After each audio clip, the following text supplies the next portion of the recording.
mana segera diselesaikan lewat komunikasi yang baik. Kemudian persatuan komunitas sekolah juga terwujud berkat kerjasama, saling menghargai, komunikasi yang baik, dan kegiatan bersama. Kemudian untuk peran guru teladan, di sekolah saya itu guru-guru sangat memberi contoh terkait kedisiplinan, tanggung jawab, kepedulian, dan perlakuan yang adil kepada muridnya. Saya sangat terkesan dengan keteguhan guru yang tetap hadir meskipun dan bersemangat mengajar meskipun terdapat hal rintang, sehingga sangat menginspirasi saya ataupun murid untuk pantang menyerah dalam belajar. Saya Delia Sari akan menjelaskan pengalaman saya saat di bangku sekolah. Adapun pengalaman ini saya ambil saat saya duduk di bangku SMP. Dari segi aspek kebanggaan dan kepuasan sekolah, saya merasa bangga karena sekolah saya mendukung potensi murid secara berimbang dari segi akademik maupun non-akademik. Lalu, sekolah juga memberi dukungan, ruang, bimbingan berkelanjutan agar murid terus berkembang. Untuk aspek kedua yaitu hubungan dan resolusi konflik. Nah, hubungan di sekolah saya itu sangat baik dan dilandasi dengan rasa saling menghargai, sehingga konflik serius sangat jarang terjadi. Untuk aspek terakhir, peran guru teladan. Nah, di sekolah saya ini, guru teladan mencontohkan kedisiplinan dan tanggung jawabnya dengan cara datang tepat waktu dan juga menggunakan metode unik dan menarik serta memberi ruang praktik langsung sehingga murid itu menjadi aktif, kreatif, berani, dan menunjukkan potensinya. Di episode satu ini saya akan berbagi pengalaman pada saat saya duduk di bangku sekolah, tepatnya pada saat sekolah menengah pertama. Nah, poin yang dapat saya sampaikan di sini adalah saya bangga dengan budaya yang saling menghargai dan empati yang tinggi. Nah, guru meluangkan waktu untuk mendengarkan kesulitan murid, memotivasi ketika gagal, dan memberikan apresiasi usaha kami sekecil apapun itu. Nah, tentunya pengalaman tersebut membentuk pemahaman saya bahwa sekolah yang baik bukan hanya menghasilkan siswa yang cerdas atau murid yang cerdas, melainkan melatih untuk membuka ruang kita untuk berempati, berkarakter, dan juga rasa saling peduli. Nah, nilai-nilai ini yang hingga sekarang menjadi inspirasi bagi saya untuk menjadi guru yang mampu menciptakan lingkungan belajar yang aman dan nyaman. Nah, tentunya di dalam duduk di bangku sekolah itu terdapat hubungan dan resolusi konfliknya. Nah, di sini saya memandang bahwa konflik sebagai hal yang wajar, baik itu antara murid sama murid, murid dengan guru, bahkan murid dengan guru dan orang tua. Nah, konflik bukan berarti kalau kita memandang bukan semata-mata itu hal yang negatif, melainkan kalau kita ambil dari sisi positifnya, itu konflik bisa menjadi sarana untuk kita berempati, memahami sudut pandang lain, dan berkomunikasi. Nah, jika diselesaikan dengan secara adil melalui dialog dan musyawarah mufakat, jadi ini bukan hanya sekedar punishment ataupun hukuman. Nah, peran guru teladan di sini saya memandang bahwa guru teladan itu memiliki kejujuran, disiplin, kesabaran, dan juga penghargaan terhadap perbedaan. Tidak ada ruang untuk intoleransi di sini. Nah, dengan pengelolaan emosi yang baik, sehingga menjadi contoh bagi murid ataupun rekan-rekan guru yang lainnya. Sikap dan cara yang komunikasi terbuka melalui fondasi PSE ini yang membuat murid merasa aman, nyaman, dan saling percaya. Berdasarkan kasus yang ada, yaitu di mana seorang murid kehilangan uang SPP dan guru memeriksa seluruh murid untuk mencari uang tersebut. Nah, kemudian guru menemukan uang pada seorang murid, tetapi memilih menasihatinya secara pribadi tanpa mempermalukan atau menghukumnya di depan teman-teman.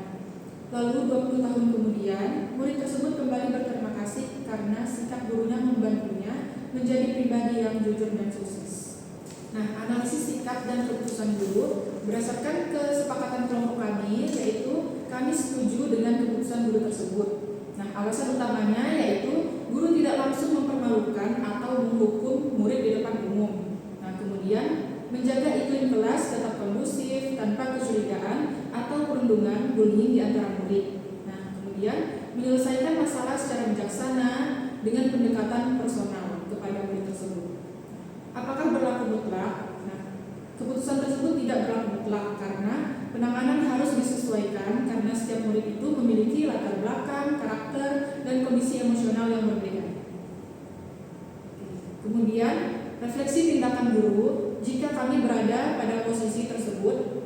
Prinsip utamanya yaitu tetap tenang, tidak langsung menuduh, dan berfokus mencari fakta secara hati-hati. Nah, kemudian langkah-langkah penanganannya yaitu yang pertama dengan pendekatan pribadi, yaitu mengajak murid berbicara empat mata untuk memahami alasan dibalik tindakannya. Kemudian langkah penanganan yang kedua yaitu dengan melakukan edukasi nilai, yaitu memberikan pemahaman mendalam tentang pentingnya nilai kejujuran kepada murid tersebut.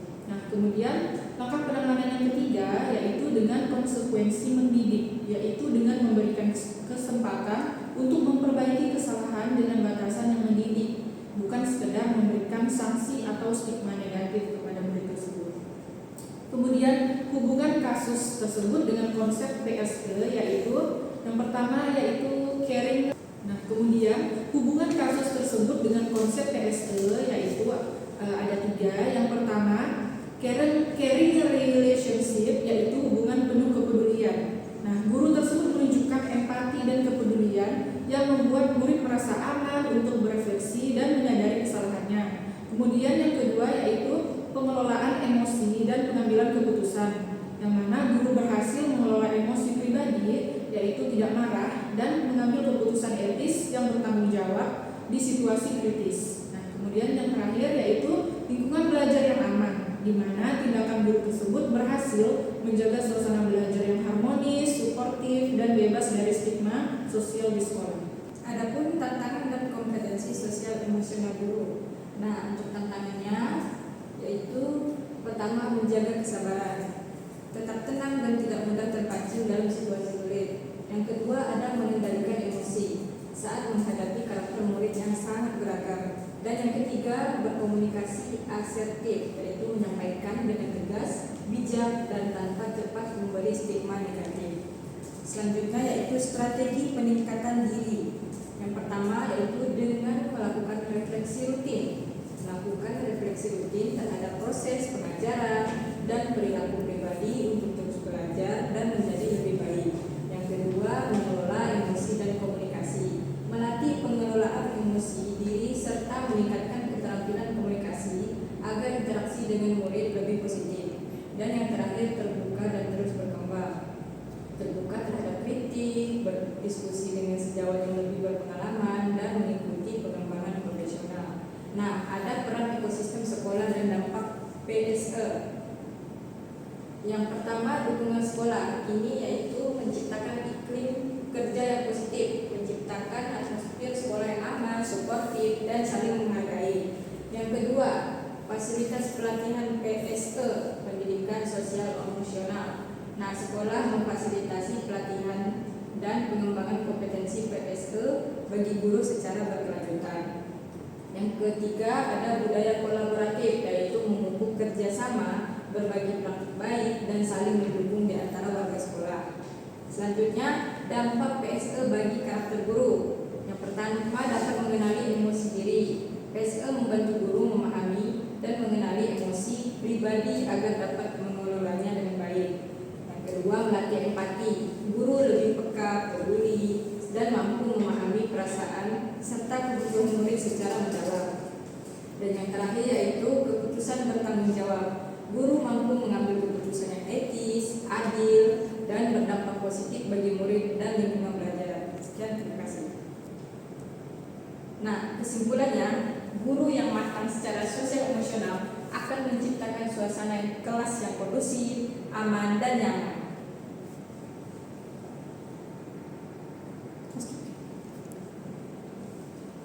Selanjutnya, refleksi pelajaran dari film Laskar Pelangi. Nah, hal penting yang muncul di pikiran saya saat pertama kali menonton atau teringat pada film ini yaitu saya ingat bahwa semangat guru dan murid dalam menghadapi keterbatasan. Kondisi sekolah yang sangat sederhana tidak menjadi penghalang untuk terus belajar dan memiliki cita-cita. Nah, saya melihat bahwa seorang guru dapat memberikan harapan kepada murid meskipun memiliki keterbatasan fasilitas. Yang kedua, hal yang saya pelajari dari film tersebut, bila dikaitkan dengan karakteristik guru sebagai teladan, yaitu saya belajar bahwa guru sebagai teladan harus memiliki semangat, kepedulian, kesabaran, kreativitas, dan ketulusan dalam mendidik. Guru tidak hanya berperan menyampaikan pengetahuan, tetapi juga memberikan motivasi dan menumbuhkan keyakinan kepada murid bahwa mereka mampu mencapai cita-citanya. Guru juga yang memberikan contoh melalui sikap dan tindakannya dapat menjadi sumber inspirasi bagi murid. Untuk selanjutnya itu adalah pelajaran yang bisa kita ambil daripada film Negeri Lima Menara, yaitu guru sebagai agen perubahan di hubungan dengan pembelajaran sosial emosional. Nah, kutipan yang sangat familiar untuk kita kenal yaitu menjadi wajada siapa yang bersungguh-sungguh maka ia akan mendapatkan hasilnya, dan juga sabar zakira siapa yang bersabar ia akan beruntung. Nah, kesabaran itu adalah proses ataupun kunci dari untuk setiap menghadapi masa-masa sulit. Nah, di Negeri Lima Menara ini saya belajar bahwa guru memiliki peran penting yang memberikan motivasi, membangun kedisiplinan, mendorong murid untuk memiliki cita-cita serta berusaha mencapainya. Guru tidak hanya memberikan pengetahuan tetapi juga menanamkan nilai tanggung jawab, kerja keras, dan keyakinan terhadap kemampuan diri sendiri. Nah, terus apa hubungannya dengan mata kuliah pembelajaran sosial emosional ini? Nah, perilaku guru sebagai agen perubahan berkaitan erat dengan PSE ini, karena guru perlu mampu mengelola emosi, memberikan motivasi, memahami kondisi murid, serta membangun hubungan yang positif. Nah, ketika guru mampu menjadi teladan dalam kedisiplinan, tanggung jawab, semangat belajar, nah murid itu akan mencontoh apa yang sudah dilihatnya di depannya, yang dekat dengan kehidupannya. Nah, guru sebagai agen perubahan ini yang pertama guru menjadi teladan, memahami kondisi murid, mengelola emosi dengan baik, memberikan motivasi, mendorong cita-cita dan usaha, dan terakhir membangun hubungan yang positif. Nah, pada akhirnya guru yang memiliki kecerdasan sosial dan emosional akan mampu menginspirasi murid untuk menjadi pribadi yang berkarakter, berakhlak, dan siap menghadapi masa depan. Nah, untuk di sekolah rimba, kutipan yang bisa kita ambil dari sekolah rimba ini adalah belajar dari alam, berkembang sesuai potensi, tumbuh menjadi generasi pembawa perubahan. Nah, lagi-lagi guru sebagai agen perubahan, dari film sekolah rimba ini saya belajar bahwa guru sebagai agen perubahan mampu memahami karakter, kebutuhan, dan kondisi lingkungan dari murid tersebut. Guru perlu memiliki kepedulian, empati, kreativitas, serta kemampuan menyesuaikan pembelajaran dengan keadaan murid. Pendidikan tidak hanya berfokus pada penyampaian materi saja, tetapi juga membantu murid berkembang mengenali potensi yang ada dalam dirinya. Nah, hubungan dengan pembelajaran sosial emosional ini adalah sangat berkaitan erat, terutama dalam hal kesadaran sosial dan keterampilan membangun hubungan. Guru perlu memahami perasaan murid, kebutuhan murid, menghargai perbedaan, serta menciptakan hubungan yang aman dan positif. Nah, setiap anak itu unik, setiap potensi itu berharga, dan setiap perubahan dimulai dari kepedulian. Nah, pada akhirnya kesimpulan yang dapat kami sampaikan di sini adalah guru tidak hanya harus mampu mengajar materi, tapi juga harus mampu menjadi contoh nyata dalam mengelola emosi dan menyelesaikan masalah. Nah, keteladanan Anda adalah kurikulum yang paling aman oleh murid. Demikian presentasi yang dapat